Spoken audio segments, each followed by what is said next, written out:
거룩한 나라요. 그의 소유가 된 백성이는 이는 너희를 어두운 데서 불러내어 그의 귀한 빛에 들어가게 하신 이의 아름다운 덕을 선포하게 하심이라 라고 말씀하고 계십니다. 우리를 하나님 나라 이 전달자로 부르셨습니다. 그런데 이 일을 우리 능력으로 하는 것이 아니라 하나님의 능력으로 하신다고 말씀하고 계세요. 사도행전 1장 8절에 뭐라고 말씀하십니까? 오직 성령이 너에게 임하시면 예루살렘부터 시작해서 땅끝까지 증인된다고 하셨습니다. 그래서 우리는 언약 붙잡고 기도하고 주신 사명 가지고 기도하면 됩니다. 어디에서 하면 될까요? 내가 있는 곳에서. 다른 곳에서 할 필요 없습니다. 여러분이 계시는, 여러분이 밟고 있는 그곳에서 하시는 게 중요한 겁니다. 아나니아가 보니까 짧은 헌신을 했는데 위대한 일을 했어요. 자신이 있는 곳에서 기도하고 있으니까 하나님이 바울을 붙이셨습니다. 나는 학교에 가는데요. 나는 아이를 키우는데요. 나는 직장 가야 되는데요. 저는 현장 갈 시간이 없는데요. 우리가 어디에 가서 전도하는 것이 아니라 내가 있는, 지금 있는 그 현장이 최고의 전도 현장인 줄 압니다. 그 현장이 최고의 선교 현장임을 우리가 빨리 깨달아야 됩니다. 담임 목사님께서 우리도 교회에 1년에 한 번 이렇게 캠프를 준비하고 축제 캠프를 이렇게 준비하라고 이렇게 말씀하셨어요. 여러분 어떻게 하면 캠프를 잘 할 수 있겠습니까? 어떻게 하면 캠프가 축제가 될 수 있겠습니까? 어떻게 하면 진짜 빛을 발하는 캠프가 될 수 있겠습니까? 예전에 캠프할 때 지역을 나누고 조장을 세우고 팀을 만들어서 현장에 들어갔습니다. 조직을 완벽하게 짜서 현장에 들어갔습니다. 그런데 실제 캠프 하니까 너무 힘든 거예요. 여러분 소위 말해서 맨 땅에 헤딩 아시죠? 지나가는 사람 붙잡고 억지로 막 아무 상점에 들어가서 복음 전하려니까 힘든 거예요. 막상 현장에 가서 사람 찾고 어디 가지, 어디 갈까, 누구 만날까 힘들 수밖에 없습니다. 다시 말씀드리면 현장이 준비되지 않은 가운데 캠프를 한 겁니다. 그런데 어느 날 현장에 조장이 생기니까 그렇게 힘든 캠프를 할 필요가 없다는 생각이 들었어요. 시간, 장소, 만날 사람을 다 정해놓고 조장을 부르는 겁니다. 그럼 말씀만 전하면 되는 겁니다. 본인이 평소에 기도하고 있던 갈급한 자, 낙심한 자, 복음이 꼭 필요하겠다고 생각한 그 사람들을 미리 기도하고 준비하는 겁니다. 또 어떤 현장에 가보니까요. 이 남자들이 보통 이렇게 모여서 아지트라 그러죠. 그죠? 이 개인 사무실. 그곳에 가니까 한쪽 구석에는 컴퓨터로 게임하고 있고 또 다른 한쪽 구석에는 도박을 하고 있는 겁니다. 문을 열자 안개가 가득한 겁니다. 그게 사무실에. 잘 아시죠, 여러분들? 제가 이제 군사님과 이렇게 같이 들어가니까 갑자기 뭐가 우다딱 걷는 겁니다. 그죠? 빨리 이걸 정리해야 되니까. 알고 보니까 그 사무실이 안수 집사님 그 사무실이 있어요. 태안강 사무실. 근데 일이 없을 때는 이 친구분들이 와가지고 술도 마시고 도박도 하고 밥도 먹고 뭐 이야기도 하고 그런 장소였습니다. 이런 장소에 근사님이 저를 데리고 간 겁니다. 그래서 저를 소개시켜 줬어요. 그래서 제가 뭐 했겠습니까? 복음 전했죠, 그죠? 한 번만 간 게 아닙니다. 계속 갔습니다. 그걸 중심으로 그 주변 사무실도 갔어요. 그 주변에 있는 점쟁이 집도 갔어요. 그렇게 한 지역을 계속 가다 보니까 그 안수 집사님 친구분들 집까지 다락방 하러 이렇게 가게 되었습니다. 그분들 가족이 또 교회에 오게 되더라고요. 그 사무실에 계시던 분들이 한 분, 두 분 교회에 나오시기 시작하더라고요. 또 장로님이 자기 친구가 자살하려고 한다고 이렇게 만나 달라는 거예요. 그래서 갔습니다. 점심때 만났는데 집에 10시에 들어갔어요. 그분 할 말이 많으시더라고요. 예, 밥 먹어가면서 들었습니다, 제가. 예. 그랬더니 그분 가족이 교회에 나오셨더라고요. 알고 보니까 그분이 결혼할 때 그 부인이 교회를 다니셨대요. 근데 남편 때문에 교회를 지금까지 못 가고 있었던 겁니다. 예. 만약에 그 지역의 조장이 자기 현장을 만들어 놓지 않고 가서 캠프하면 사실은 힘들어요. 예. 캠프 나가기 전에 먼저 우리가 응답받고 가라 그러지 않습니까? 이게 무슨 말입니까? 이 삶의 현장, 직장, 가정, 이웃, 예. 이 분명한 전도 대상자에게 만남을 준비해 놓고 사역자와 함께 들어가서 복음 전하면 쉽다는 겁니다. 예. 그러면 예수 영접하면 다락방 취소할 수 있는 시간과 장소 정해서 하면 된다는 겁니다. 예. 이게 캠프입니다. 이게 빛을 발하는 겁니다. 예. 이게 응답받고 가는 겁니다. 그런데 이런 현장이 준비되어 있지 않고 가면 힘들겠죠.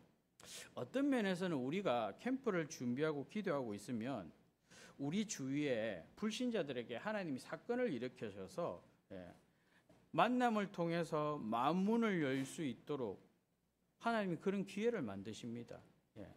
바울과 실라가 감옥에 갇혔는데 사도행전 16장 30절에 어떤 일이 일어납니까? 간수가 뭐라고 얘기합니까? 어떻게 하여야 구원받을 수 있냐고 물어버립니다. 사건을 일으키시는 거죠. 지금 저에게 매주 이 포럼 용지를 주십니다. 이거 제가 하나도 안 버리고 처음 주실 때부터 호치케이스로 이렇게 탁탁 이렇게 해가 다 찍어서 이렇게 다 모아놨어요. 제가 이런 거 모으는 거 별로 안 좋아하거든요. 구질구질한 거 다 버려버립니다, 저는. 그런데 왜 모았을까요? 왜 여러분한테 보여줄까요? 여기 아주 중요한 게 있습니다. 여기에 구체적인 전도 대상자가 있어요. 강단 말씀을 붙잡고 전도 현장 찾는 그런 내용도 있습니다. 기도 제목도 있죠. 이게 실질적으로 디테일하게 모여야 우리가 할 수 있는 게 캠프입니다. 그래서 디데이를 잡고 준비하면 됩니다. 그러면 실제 시간 있다 없다 그걸 할 필요가 없어요. 직장에 다니는 사람 애써서 오라 가라 할 필요가 없습니다. 시간에 맞추어서 그냥 캠프하면 되는 겁니다. 사도행전을 보면 이것을 놓고 기도하고 성령 인도 받으면서 몸부림치면서 기도했던 내용들이 나옵니다. 그러면 어떻게 하면 내가 있는 곳을 현장으로 만들 수 있겠습니까? 일하고 있는 곳을 어떻게 현장으로 만들 수 있겠습니까? 가장 큰 응답을 받았던 7명의 렘넌트를 보니까 자신의 처한 환경에서 응답 받았더라고요. 요셉은 노예로 갔는데 노예의 삶을 통해서 자신이 어떻게 했습니까? 보디발의 집에 축복이 임하도록 보디발 가정을 살렸습니다. 감옥에 갔는데 간수장뿐만 아니라 감옥 사람들을 살렸어요. 애굽에 갔는데 애굽 왕뿐만 아니라 애굽 주변 나라까지 다 살렸습니다. 무슨 말입니까? 내가 있는 곳에 하나님이 응답하시는 현장으로 변화시킨 겁니다. 이것이 응답받는 사람들의 특징입니다. 그런데 우리는 내가 어떤 대단한 곳을 가야 큰 일을 한다고 생각합니다. 상황과 여건이 따라 주어야만 할 수 있다고 생각합니다. 어쩌면 그 일이 더 크고 어려운 일일 수도 있습니다. 내가 있는 곳에서 안 보이면 다른 곳에서도 안 보이는 겁니다. 바울이 1차, 2차, 3차 전도 여행 보면 아무 곳에나 간 것처럼 보이지만 절대 그렇지 않습니다. 자기와 연결고리가 있는 어디에 갔습니까? 유대인 회당부터 찾아갔습니다. 우리가 있는 곳, 내가 있는 곳에서 300%를 찾아내고 만들어야 됩니다. 내가 있는 현장에서 전도를 찾고 내가 있는 현장에서 달란트를 발휘하고 내가 있는 현장에서 세계복음화 시켜야 됩니다. 예. 이것이 나의 전도 망대고 이것을 하고 있으면 하나님이 25 응답을 줍니다. 그리고 세계화의 영혼의 이정표를 증거를 남기시겠죠. 예. 우리가 착각하는 것이 한 가지 있습니다. 여유가 있고 시간이 있고 뭐 돈이 있어야 세계복음화 할 수 있다고 생각합니다. 근데 이 사도행전 21장에 보면 다음 장이죠. 바울이 체포를 당해요. 그래서 28장까지 갑니다. 전혀 활동하지 못해요. 예. 전에 바울이 마음대로 3차에 져서 전도 여행을 했습니다. 근데 이제는 마음대로 움직일 수 없습니다. 그렇다면 바울의 사역이 끝난 걸까요? 묶였는데 왜 21장부터 28장, 7장에 걸쳐 많은 것들을 설명했을까요? 네. 실제로 우리가 착각하고 있는 겁니다. 내가 활동적이고 시간과 물질 여유 있어만 전도 선교를 할 수 있다는 생각. 네. 반면에 물질과 시간, 상황이 제한되면 할 수 없다고. 네.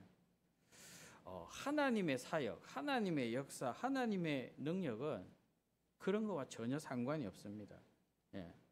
예수님이 많은 사람을 고치셨어요. 요한복음 18장에 보면 예수님이 끌려가셔요.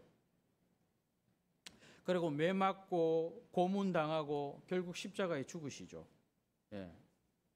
근데 예수님이 끌려가셔서 압박당하고 십자가에 죽으신 사건과 예수님이 그 앞에 많은 사람들을 병자를 고치시고 오병이의 기적을 일으킨 그 행한 사건과 비교해 볼 때 어느 사건이 더 위대할까요?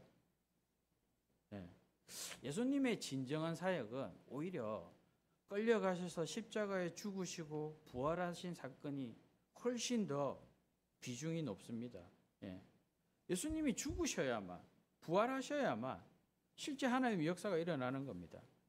바울의 이야기도 마찬가지입니다. 예. 바울이 다메섹 도상에서 예수님을 만나고 아라비아에서 3년, 그리고 길리기아 다소에서 8년, 그리고 안디옥 교회가 세워지니까 바나바가 이 바울을 데려가서 1년 동안 같이 사역하지 않습니까? 그리고 13장부터 오늘 20장까지 1차, 2차, 3차에 걸쳐서 전도 여행을 합니다. 예. 그리고 21차부터 28차까지는 아무것도 할 수 없죠. 근데 비교해 보면 활동적으로 사역해서 교회를 세우고 사역했던 것보다 바울이 21장부터 28장 사역이 더 큰 영향력을 가지고 있습니다. 세계복음화는 어디를 복음화시켜야 세계복음화할 수 있습니까? 로마 복음화, 그죠? 그 로마도까지 바울이 가게 됩니다. 성령에 의해서, 성령 인도에 의해서 강권적으로 매여서. 우리가 어쩌면 이 시대를 살아가는 데 있어서 복음 전하기 너무 어려운 상황에, 환경에 매여 있다고 생각할 수 있습니다. 하지만 예수님과 바울이 그랬듯이 하나님이 준비하신 길이라면 이 길이 복음 전하기에 더 좋은 길일지 모릅니다. 여러분이 직장 생활하면서, 학업을 하면서, 가정에서 육아를 하면서 오히려 그 길이 하나님의 열매 맺는 최고의 장소일지도 모른다는 겁니다. 그런데 이 길을 잘못 보면 전혀 전도할 수 없는 길처럼, 기도할 수 없는 길처럼, 이 말씀 성취가 불가능한 것처럼 보입니다. 바울이 21장부터 28장까지 손에 쇠고랑을 차고 가지고, 그죠? 근데 자세히 보면 이 바울을 누가 보호하고 있습니까? 로마 군인들이 보호하고 있어요. 로마 군인들이 바울을 총독 앞으로, 왕 앞으로 이렇게 데리고 다닙니다. 사실 복음 전가하기 위한 최고의 기회를 만들어줘요. 다시 말해서 우리의 삶의 현장이 전도 선교하는 현장의 눈으로 보여져 버리면 내 삶을 통하여서 얼마든지 현장의 문이 열린다는 겁니다. 근데 이걸 놓쳐버리면 내 직장은 의식주 문제 해결하는 수준으로 전락하는 겁니다. 내 업은 세상 성공하는 수준으로 머무르는 겁니다. 이 전도자의 삶과 전혀 관계없이 살아갈 수밖에 없는 겁니다. 그래서 오늘 제목이 삶의 현장화입니다. 내 삶에 내가 있는 모든 것을 현장화시키라는 겁니다.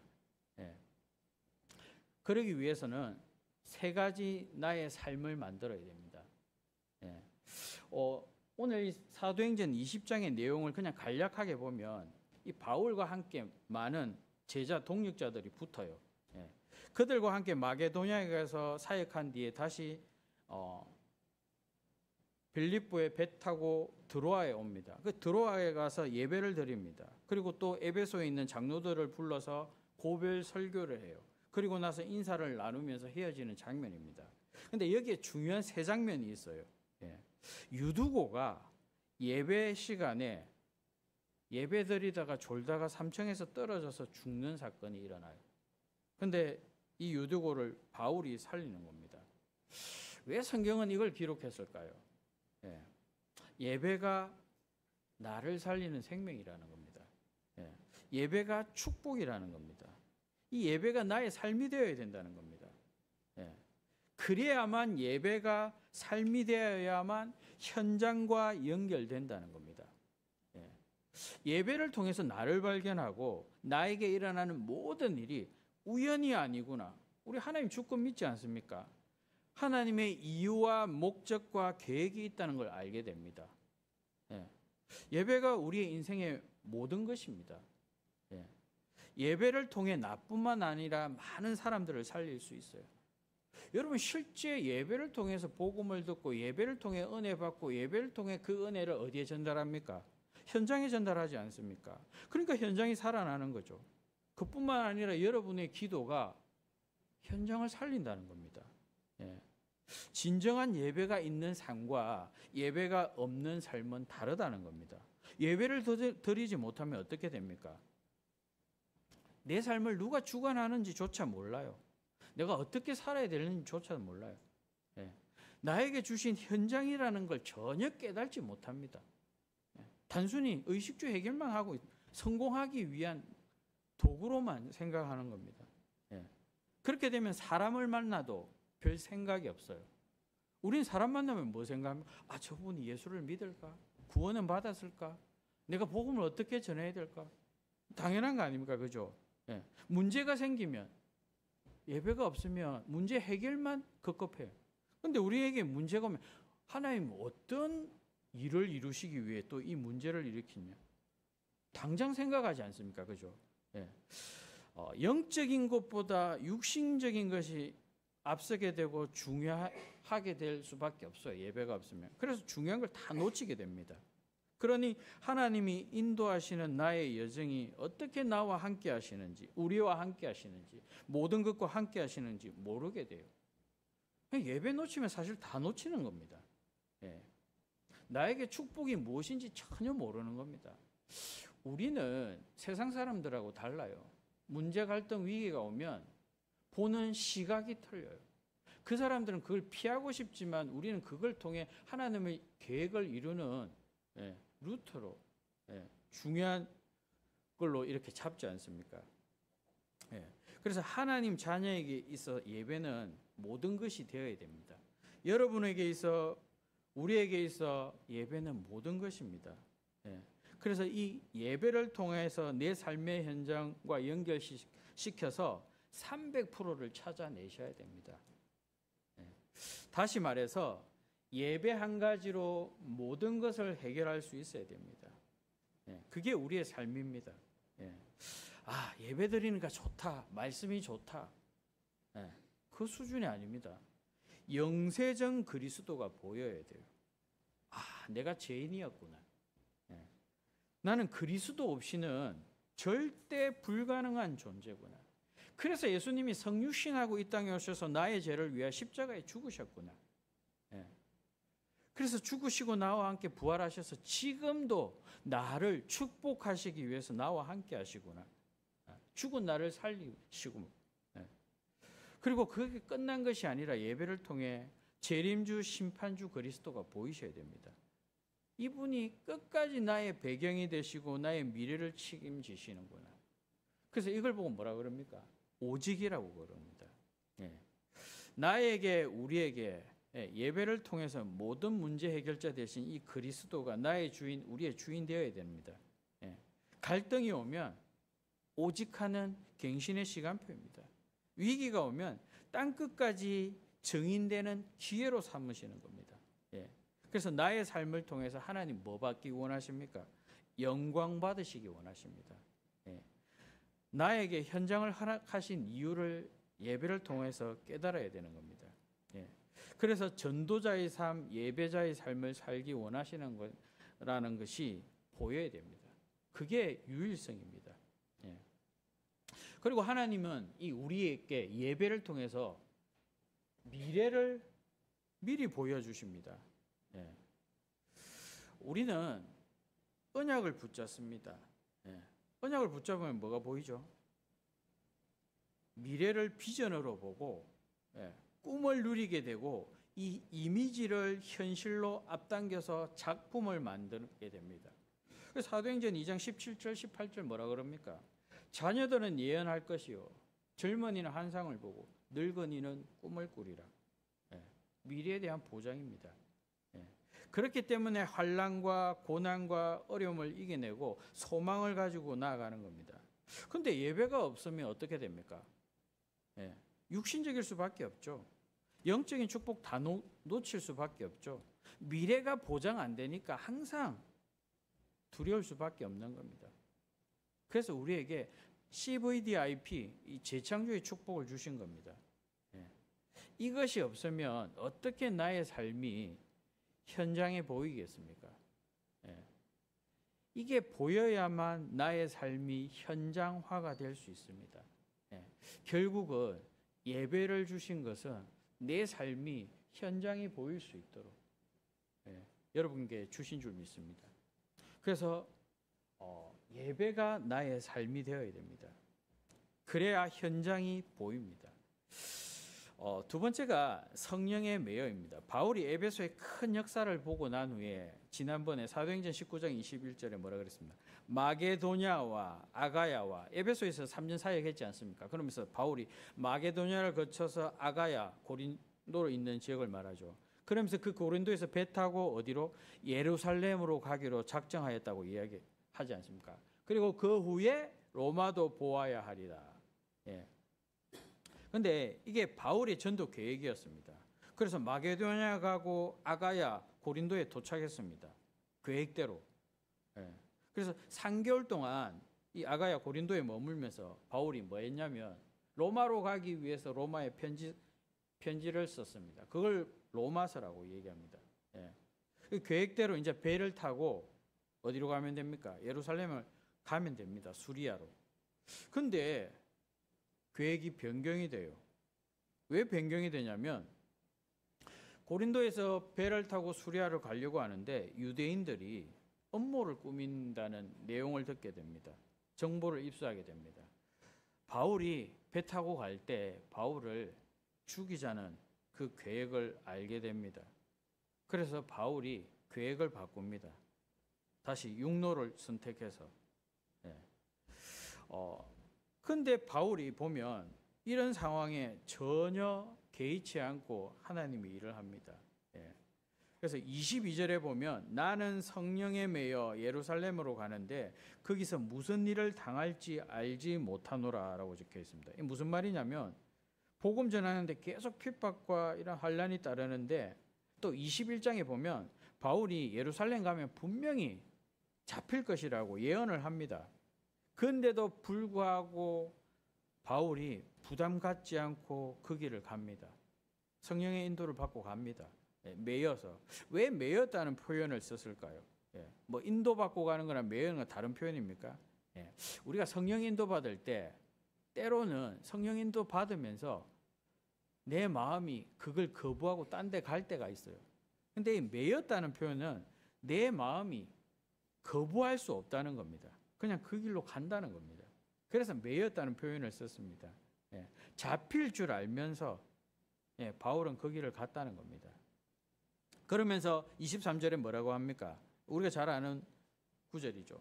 내가 달려갈 길과 주의 습게 받은 사명 곧 하나님의 은혜의 복음을 증언하는 일을 마치려 하면은 나의 생명조차 조금도 귀한 것으로 여기지 아니하노라. 그런 것들이 전혀 문제가 되지 않는다는 겁니다. 하나님 복음 전하는데 우리의 삶이 일어나는 모든 일들이 하나님의 준비된 길입니다. 이 길을 통해서 하나님은 하나님의 일을 이루시길 원하신다는 겁니다. 우리는 문제라고 했는데 하나님은 문제라고 생각하지 않는 겁니다. 우리는 갈등이라고 했는데 그리스도가 주인 되는 시간표인 겁니다. 우리는 위기라고 했는데 그리스도가 위기를 극복하고 최고의 기회로 만드는 순간입니다. 이 일을 성령께서 하심으로 환경과 상황을 초월해서 지금 누구에게 세계복음할 수 있도록 로마로 갈 수 있도록 바울한테 응답의 시간표인 겁니다. 그래서 우리의 현장에 이 요셉, 다윗 같은 그런 현장으로 보여질 때 살리는 자의 축복을 얻는 겁니다.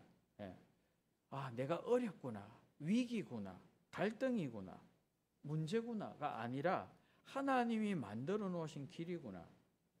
왜냐하면 이 성령에 매여서 이끄심으로 이렇게 가는데 이 길이 로마로 갈 수 있는 길로 하나님이 문을 여셨다는 겁니다.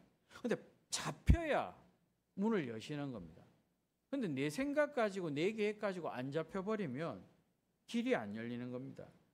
이 바울이 지금 사명 감당하는 길을 하나님이 여셨다는 겁니다. 에베소에서 사도 바울이 예루살렘을 간 후에 로마도 보아야 하리라고 말했지 않습니까? 19장 21절에. 그것은 자기가 지금 로마 가겠다고 그때 생각하고 말한 겁니다. 그런데 예루살렘에서도 사도 바울이 잡히고 난 다음 하나님이 오히려 그 길을 열어주신 거죠. 그때만 어떻게 갈지 그냥 생각만 하고 있었는데 실제로 로마로 가는 길을 모든 경비를 누가 됩니까? 국가에서 되는 거 아닙니까? 누가 호위를 하고 있습니까? 군인들이 호위를 하고 있지 않습니까? 그래서 안전하게 로마까지 총독 앞에 왕 앞에 세우는 겁니다. 그 길이 하나님이 준비하신 길입니다.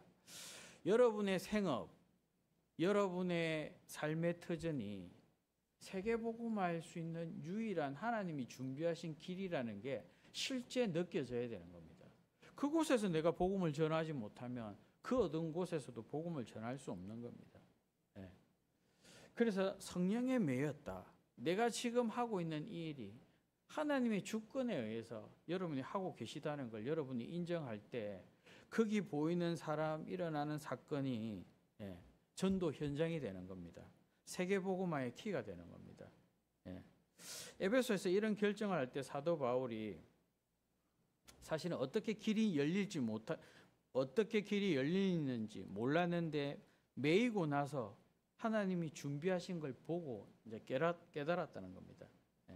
그리고 이 말씀 성취의 현장이 어떻게 일어납니까?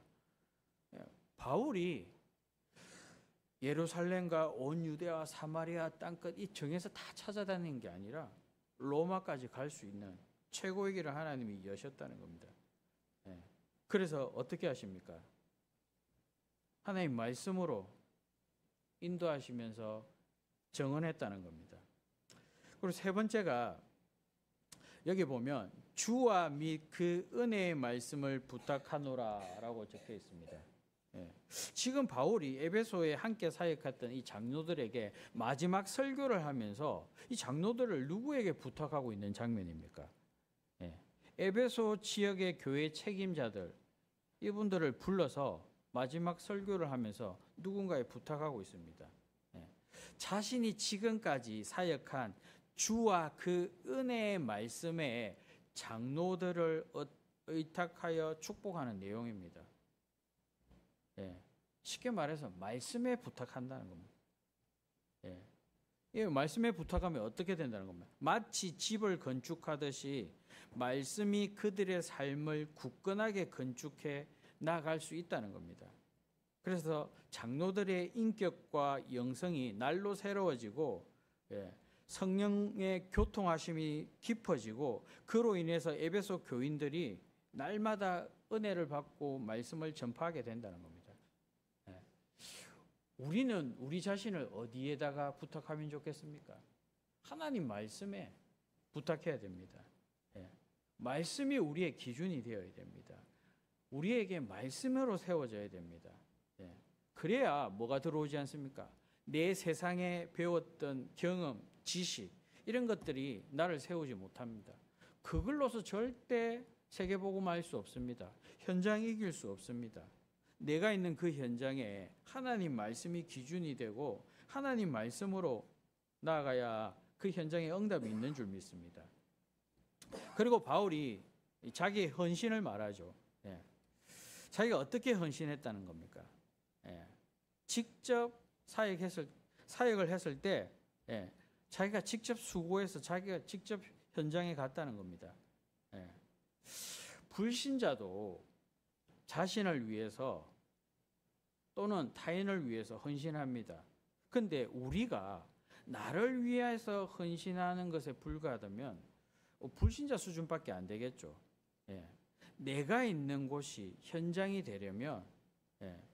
하나님의 말씀 이걸 가지고 이 하나님의 말씀을 증거하기 위해서 예. 우리의 헌신이 필요하다는 겁니다. 예. 나를 위한 헌신 수준이 아니라 사람 살리기 위한 헌신이 필요하다는 겁니다. 그래서 33절, 34절에 보면 예. 이렇게 얘기합니다. 내가 아무의 은이나 금이나 의복을 탐하지 아니하였고 여러분이 아는 바와 같이 이 손으로 나와 내 동행들이 쓰는 것을 충당하였다는 겁니다. 자비량으로 선교를 많이 했다는 겁니다. 예, 필요를 채웠다는 겁니다. 예, 동료들의 필요도 자신이 채웠다는 겁니다. 예, 그리고 오히려 각 교회에서 받은 헌금을 어디에 갖다 줍니까? 예, 예루살렘 교회를 돕기 위해 갖다 주지 않습니까? 예, 현장에 대한 마음이 있는 사람은 당연히 헌신할 수밖에 없어요. 예, 현장 살리고자 하는 마음이 있는 사람은 헌신할 수밖에 없다는 겁니다. 마태복음 6장 21절에 보니까 내 보물이 있는 곳에 내 마음도 있느니라 그랬습니다. 물질이 있는 곳에 내 마음도 있다는 겁니다. 예, 우리의 수준이 내 수준 가지고는 나를 살리기 위한 수준 가지고는 안 된다는 겁니다. 진짜 현장 살리려면 내 헌신이 그 현장에 전달되어야 된다는 겁니다. 예. 그리고 주는 것이 예, 받는 것보다 복되다 그랬습니다. 사실 이 본문을 읽어보면서 제가 이 말씀을 사복음서에 예수님이 하셨냐고 찾아봤어요. 안 하셨어요. 근데 바울이 이렇게 얘기를 합니다. 예. 중요한 것은 제가 이 본문을 보면서 생각했습니다. 야곱의 축복. 예. 야곱이 요셉 보고 담장 넘어 뻗은 가지의 축복을 예언했지 않습니까? 예. 사람들이 그 담장 넘어 뻗은 가지로 인해서 예. 복을 받지 않습니까? 요셉이 받은 복을 취하지 않습니까? 우리의 물질이 나에게만 있으면 사실 우린 축복의 통로가 될 수 없는 겁니다. 그렇지 않습니까? 그죠? 내가 받은 축복이 담장 너머로 갈 때 사실 현장 살리는 물질이라는 겁니다. 예. 현장에 하나님의 응답이 있는 겁니다. 예. 그 축복이 담장을 넘어가지 못하고 나에게만 있으면 나는 축복의 통로가 될 수 없는 겁니다. 예. 여러분의 그 축복이 실제 담장을 넘어가서 2, 3, 7, 5천 종족 살리기 위해서는 예. 받는 것이 주는 것보다 훨씬 복되다는 걸 여러분이 실제 느끼셔야만 현장을 살릴 수 있는 겁니다. 예. 실제 여러분이 있는 그 삶에 있는 곳에서 이게 실제 현장 되려면 이 세 가지 축복이 꼭 임해야 될 줄 믿습니다. 말씀을 맺겠습니다. 사도행전 2장 1절에서 47절에 보니까 초대교회가 최고의 응답을 받는 현장이었습니다. 그런데 이곳에 그냥 예배한 것이 아닙니다. 뭘 걸고 예배했습니까? 목숨 걸고 예배했어요. 예. 그만큼 목숨 걸 만큼 가치가 있었다는 겁니다. 근데 그들의 힘이 아니라 어떤 힘입니까? 불같은 바람 같은 성령의 역사, 성령의 충만함으로 그들 수준과 상황과 형편과 상관없었다는 겁니다. 그러니 말씀 가지고 오로지 기도에 힘쓰니까 이 말씀 성취의 역사가 일어났다는 겁니다. 자기가 있는 현장에서요. 그뿐만 아니라 자기 소유를 팔아서 각 사람에게 나누어 주었다는 겁니다.